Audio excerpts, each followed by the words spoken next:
दोस्तों राम राम नमस्कार, आपका स्वागत है मेरे यूट्यूब चैनल में। मैं अंकिता रानी आज आपके सामने डिस्कशन करने जा रही हूँ सीसीई। कल हमने इसके बारे में काफ़ी कुछ जान लिया था, गुड टेस्ट के तक हम पहुंच चुके थे। तो गुड टेस्ट के जो भी गुण वगैरह हैं हमने जान लिए थे। इसके आगे दो टाइप के टेस्ट होते हैं, एक होता है स्टैंडर्डाइज्ड टेस्ट और एक होता है टीचर मेड टेस्ट। इसके आप नाम से आपको पता चल गया होगा कि ये टीचर बनाता है, शिक्षक द्वारा निर्मित शिक्षा।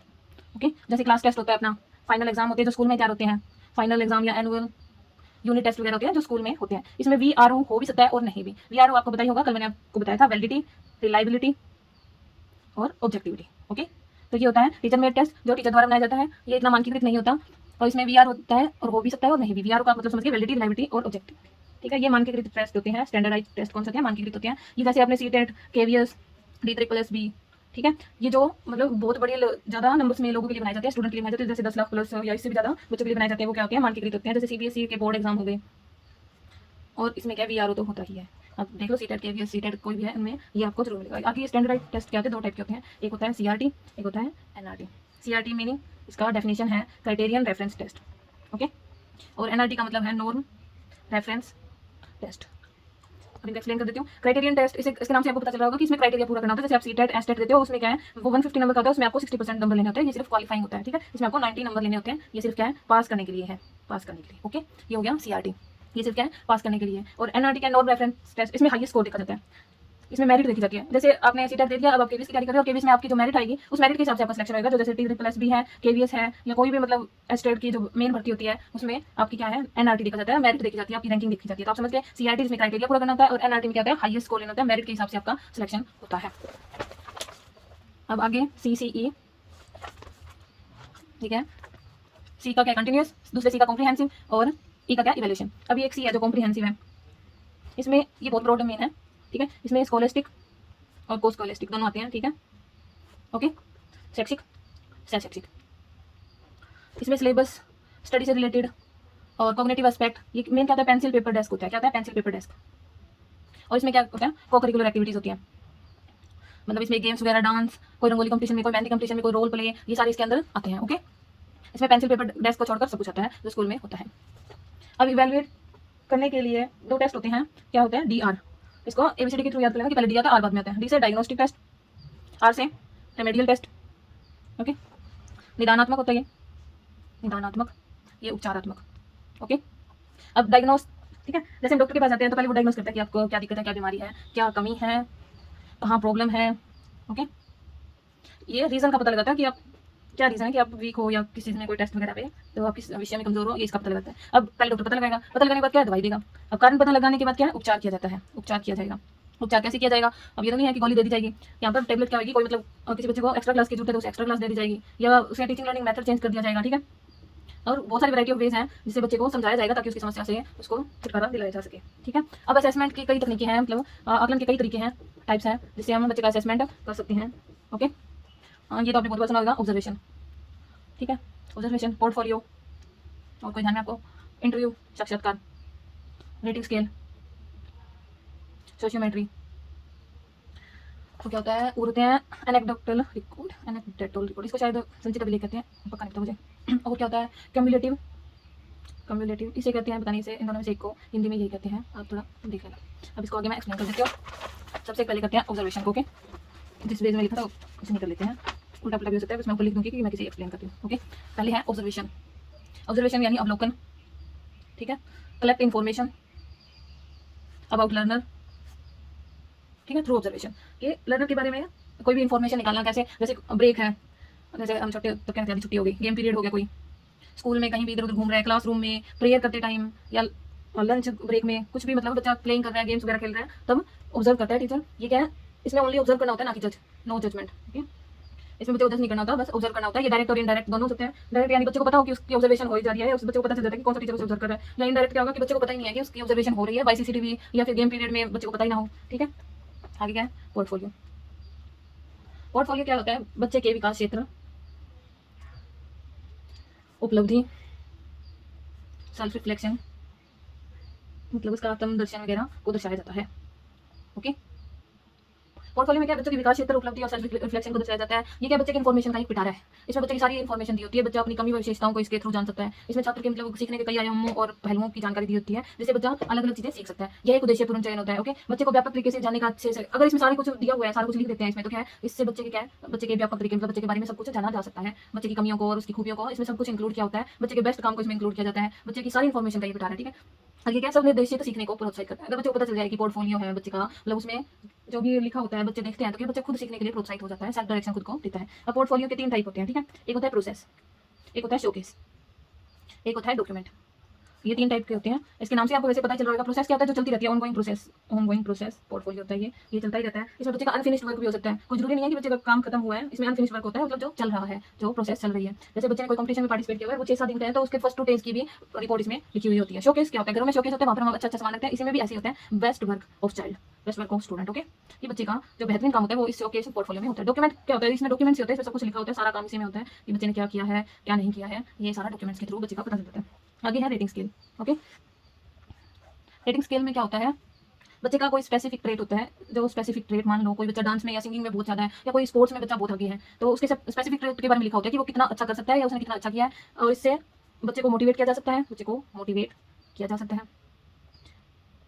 किया जाता है। और इससे बच्चे को क्या है, उसकी मेरिट और डीमेरिट का पता चलता है कि उसमें कहाँ कमियां रह गई है, और पता चलता है, फिर पता चलेगा तो क्या वो इंप्रूवमेंट भी करेगा। ओके, रेटिंग स्केल क्या होता है, इसमें एक स्पेसिफिक ट्रेड के बारे में लिखा होता है। क्या होता है, कोई गेम, स्पोर्ट्स या किसी में भी हो सकता है, और उससे वो अपनी मेरिट और डीमेरिट को जान लेता है और इससे वो इंप्रूव कर लेता है। क्यूमुलेटिव रिकॉर्ड, इसको क्या कहते हैं, संचित अभिलेख। ओके, ठीक है, संचित अभिलेख। इसमें सिर्फ रेलिवेंट इन्फॉर्मेशन को कलेक्ट करना होता है, इन्फॉर्मेशन को कलेक्ट करना होता है।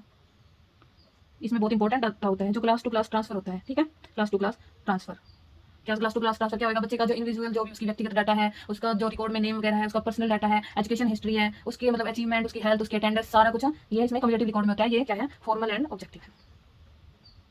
ठीक है, बच्चे की इसमें सारी जानकारी होती है, बच्चे का सामाजिक व्यक्तिगत डाटा होता है, इंपॉर्टेंट कंटेंट, और फिर इसे अगली क्लास टू क्लास से ट्रांसफर कर दिया जाता है। आगे क्या है, एनेक्डोटल रिकॉर्ड। ओके, ये एक प्रकार की डायरी है। ठीक है, जिसमें कोई पीछे घटना हुई है, महत्वपूर्ण घटना हुई है, या कोई हिस्ट्री है, उसके बारे में लिखा होता है, हिस्ट्री के बारे में।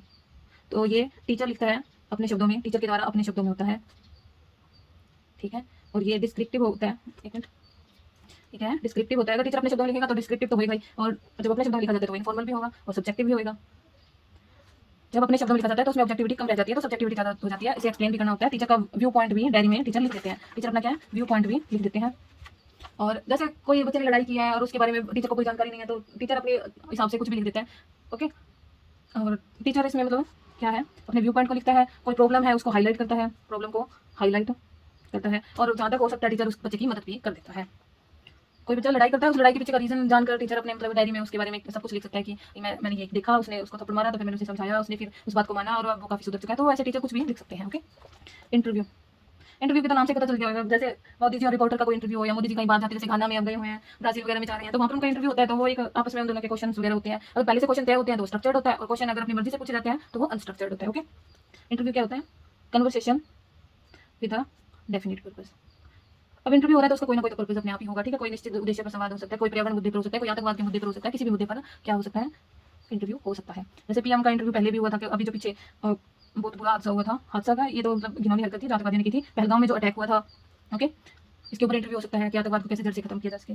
और मतलब इसमें क्या है, बच्चे का जो केवीएस का इंटरव्यू होता है, ठीक है, वो किस लिए होता है कि बच्चे के, स्टूडेंट के बारे में, टीचर के बारे में जाना जा सके, उसकी mental tendency of a person, उसको एनालाइज किया जा सके। केवीएस इंटरव्यू में ये तो देखा जाता है कि उसकी मानसिक क्षमता कितनी है, वो कितना अपने आप को सुव्यवस्थित कर पाता है कोई भी सिचुएशन में। उनको बस यही जानना होता है, क्योंकि उन्होंने टेस्ट तो ले लिया ही होता है, उसमें सब कुछ पूछ चुके होते हैं, तो उन्हें यही बस जानना होता है। स्ट्रक्चर में मैंने आपको बताया था कि क्या है, क्वेश्चन तय होते हैं पहले से, इसमें कुछ भी पूछ सकते हैं, इसमें तय नहीं होते तो इसमें कुछ भी पूछ सकते हैं। जैसे आजकल पॉडकास्ट बहुत ज़्यादा फेमस हो रहे हैं, पॉडकास्ट में कोई कुछ भी बोलता है, कोई कुछ भी पूछता है। वैसे अगर माइंड रिफ्रेश करना हो तो रवि गुप्ता की पॉडकास्ट, मतलब वो कई बार गए हैं किसी पॉडकास्ट चैनल में, या उनकी स्टैंड अप कॉमेडी मेरे को बहुत अच्छी लगती है। वो गालियाँ वगैरह भी नहीं देते, काफ़ी क्लीन कॉमेडी करते हैं।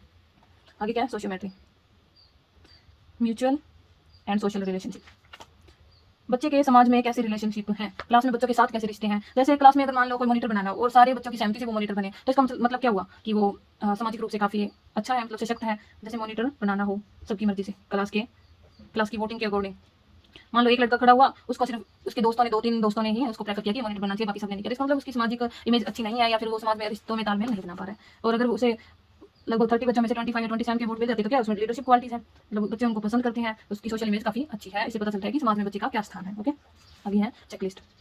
चेकलिस्ट में क्या होता है, जैसे यहाँ पे क्वेश्चन हो गया, रोज ब्रश करता है, ठीक है, यस नो में आ गया, इधर गोले होंगे, ठीक है, तो रोज ब्रश करता है, यस। नाखून सफाई रखता है, नहीं, तो मतलब इसमें हाँ या नहीं में यस नो में आंसर देना होता है। यूनिफॉर्म से रिलेटेड कुछ भी हो सकता है, क्लास में कैसे बच्चा मतलब उसकी परफॉर्मेंस कैसी है, तो ये सब जानने के लिए चेकलिस्ट होती है।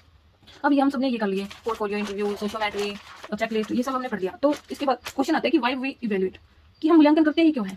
सबसे बड़ी बात है मूल्यांकन क्यों करते हैं। मूल्यांकन करने के बाद हमें क्या पता चलता है, ठीक है। सबसे बड़ा मोटिव तो यही होता है कि जो टीचर ने पढ़ाया है वो बच्चों को समझ में आया है, ठीक है। टीचिंग लर्निंग ऑब्जेक्टिव अचीव हुए हैं या नहीं, ठीक है, अचीव हुए हैं या नहीं, नहीं हुए तो क्यों नहीं हुए, तो इस बारे में तो जानना ही पड़ेगा। अगर इस बारे में नहीं जान पाएंगे तो फिर वैल्यूएशन का फायदा क्या, ठीक है। रीजंस को जानना, कौन से रीजंस को, कि क्यों तो फेल हुआ, क्यों सक्सेस हुआ, इन सब का रीजन जानना, ठीक है। और प्रॉब्लम्स का पता लगाने के लिए पहले प्रॉब्लम्स का पता लगाएंगे, फिर उसका क्या करेंगे, समाधान करेंगे। ये हमने किसमें पढ़ा था, डीआर में, डायग्नोसिस और रेमेडीज में। पहले डायग्नोस करेंगे कि प्रॉब्लम क्या है, फिर समाधान करेंगे, रेमेडी करेंगे। ओके, इसमें क्या सिर्फ ऑब्जर्व करना होता है, टीचर को कोई जजमेंट पास नहीं करनी होती कि तुझे ही क्यों नहीं आता, क्लास के सभी बच्चों ने सही किया, तू ही क्यों लायक है, ये ऐसे वर्ड्स का यूज नहीं करना। ओके, और अगर किसी ने मतलब अच्छा किया तो उसको और ज़्यादा मतलब उसकी परफॉर्मेंस में मतलब प्रोग्रेस करने के लिए क्या करेंगे, आगे की प्रगति के विकास को बेहतर बनाना, ठीक है। अगर एक जगह रुक जाएंगे तो फिर कहते हैं ना, रुका हुआ तो पानी भी स्मेल आने लग जाती है, तो फिर रुकी हुई तो कोई चीज़ अच्छी नहीं होती, चेंज होना जरूरी है। इससे टीचर को फीडबैक मिल जाता है इसके बारे में कि उन्होंने टीचिंग अच्छी की है या नहीं, फीडबैक मिल जाता है अपनी टीचिंग के बारे में। अब हम जानेंगे 5E मॉडल। ये इंस्ट्रक्शनल मॉडल है 5E मॉडल, जो रोजर बाइबी ने दिए थे, और ये मैंने आपको एक शॉर्ट्स में समझाए हुए हैं, बस मैं आपको इनके नाम बता देती हूँ, आप बाकी उसमें से कर लेना। इसे इलेबोरेट, एंगेज, पहले एंगेज आएगा, फिर एक्सप्लोर आएगा, ओके, फिर एक्सप्लेन आएगा, और लास्ट में इलेबोरेट। ओके, एक तो सॉरी 1 2 3 4, इसको ऐसे याद करना, एंगेज, एक्सप्लोर, एक्सप्लेन, इलेबोरेट और इवेलुएट, ठीक है। ये रोजर वाइबी ने दिए हैं, रोजर वाइबी ने इसे दिया है। ये 5E मॉडल है। यहाँ तक आज की क्लास खत्म हुई। कल हम कोई टीचिंग के बारे में जानेंगे कि जो माइक्रो टीचिंग वगैरह है उनके बारे में जानेंगे। और आज हमने सीसी की क्लास कंप्लीट कर दी, एक कल थी और एक आज थी। अगर आपको क्लास अच्छी लगी हो तो लाइक, शेयर एंड सब्सक्राइब करना। तब तक खुश रहिए।